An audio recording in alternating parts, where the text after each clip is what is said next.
So the gospel today refers to evangelization.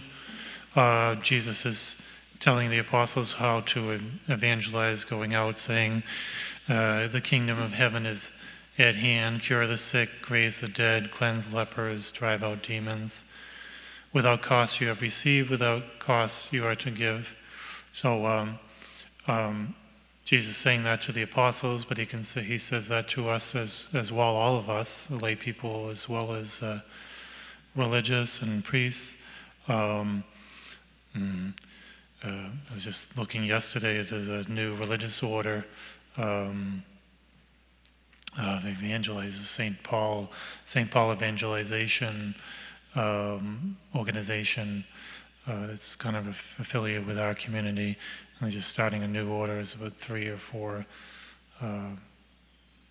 members of it, and they're going around, especially evangelizing in the streets, but also living a kind of religious life. They're just getting off the ground. Friar John Paul, you may know, John Nguyen is his name, has joined that community.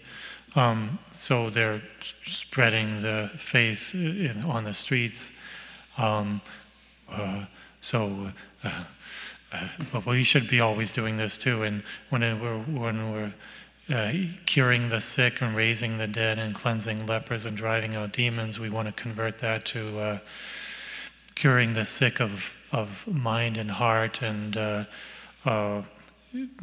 those who are caught in sin, raising the dead, those who are away from the faith, those who are in mortal sin, who are not living their faith and who are really spiritually dead.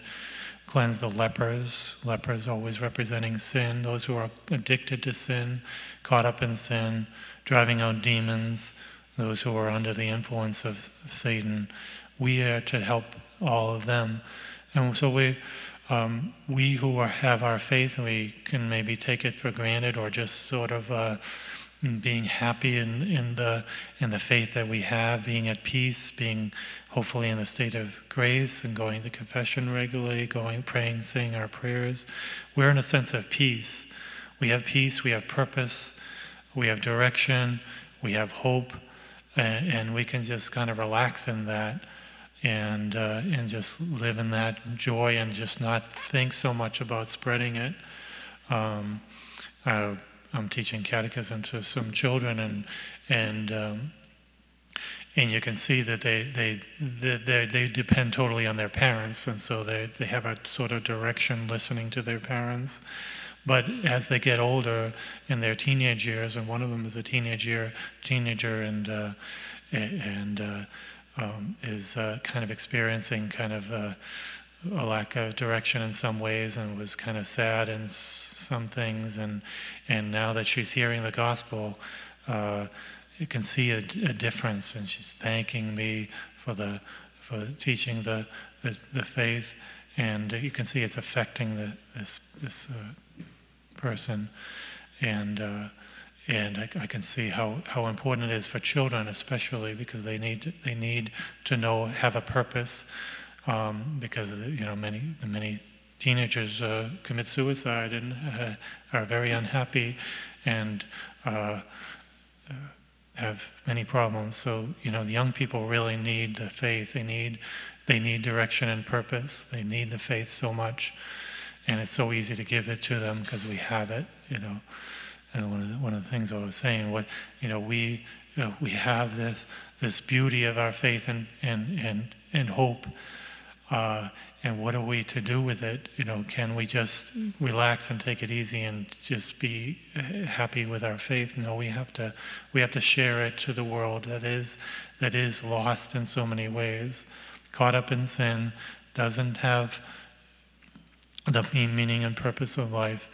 And we need to really look out. We need to really think of the world, and how we need to share it is in word, in street evangelization, and catechism, and so many different ways, but also through our example, and keeping in mind our bad example. Our bad example can turn people away from the faith, so quickly, so easily. We have to be really charitable, practicing our faith, really kind and patient and forgiving of others. And then we have to be that first, I suppose, and then share our faith, and then bring our faith. So our Lord is teaching this to the apostles, and we definitely can take the message to ourselves how we need to preach. Don't take gold or silver and copper for your belts, or sack for your journey, or a second tunic, or sandals, or walking stick. In other words, depend on the providence of God.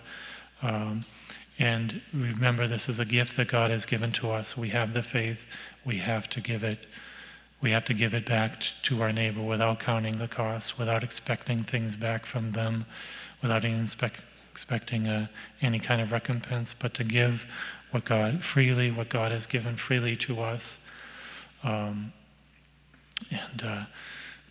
ask for the grace to do this kind of evangelization in whatever ways we can, in word, but especially also in example, sharing what God has given to us.